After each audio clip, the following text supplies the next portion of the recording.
that are part of the strong coupling physics of a given string theory, and yet are still within our ability to calculate.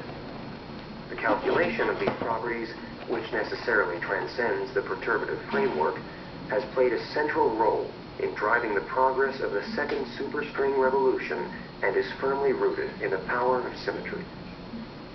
Symmetry principles provide insightful tools for understanding a great many things about the physical world. We have discussed, for instance, that the well-supported belief that the laws of physics do not treat any place in the universe or moment in time as special allows us to argue that the laws governing the here and now are the same ones at work everywhere and everywhen. This is a grandiose example, but symmetry principles can be equally important in less all-encompassing circumstances.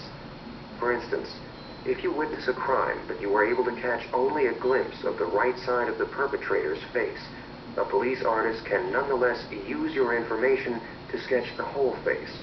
Symmetry is why. Although there are differences between the left and right sides of a person's face, most are symmetric enough that an image of one side can be flipped over to get a good approximation of the other. In each of these widely different applications, the power of symmetry is its ability to nail down properties in an indirect manner, something that is often far easier than a more direct approach. We could learn about fundamental physics in the Andromeda galaxy by going there, finding a planet around some star, building accelerators, and performing the kinds of experiments carried out on Earth. But the indirect approach of invoking symmetry under changes of locale is far easier. We could also learn about features on the left side of the perpetrator's face by tracking him down and examining it, but it is often far easier to invoke the left-right symmetry of faces. Supersymmetry is a more abstract symmetry principle that relates physical properties of elementary constituents that carry different amounts of spin.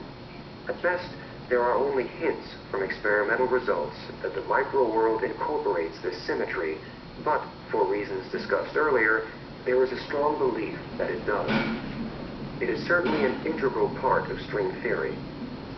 In the 1990s, led by the pioneering work of Nathan Seberg of the Institute for Advanced Study, physicists have realized that supersymmetry provides a sharp and incisive tool that can answer some very difficult and important questions by indirect means.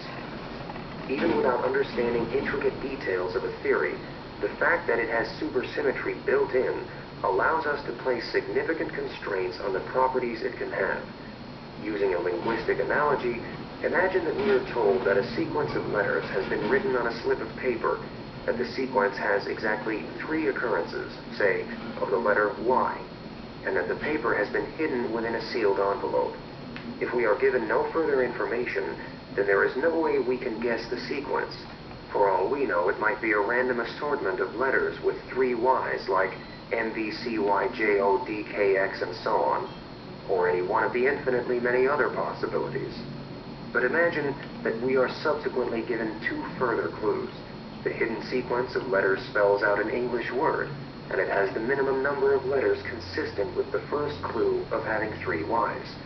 From the infinite number of letter sequences at the outset, these clues reduce the possibilities to 1 word, to the shortest English word containing 3 Ys, syzygy.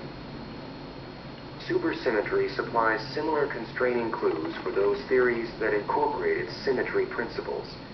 To get a feel for this, imagine that we are presented with a physics puzzle analogous to the linguistic puzzle just described. Hidden inside a box there is something, its identity is left unspecified, that has a certain force charge. The charge might be electric, magnetic, or any of the other generalizations, but to be concrete, let's say it has 3 units of electric charge. Without further information, the identity of the contents cannot be determined. It might be 3 particles of charge 1, like positrons or protons.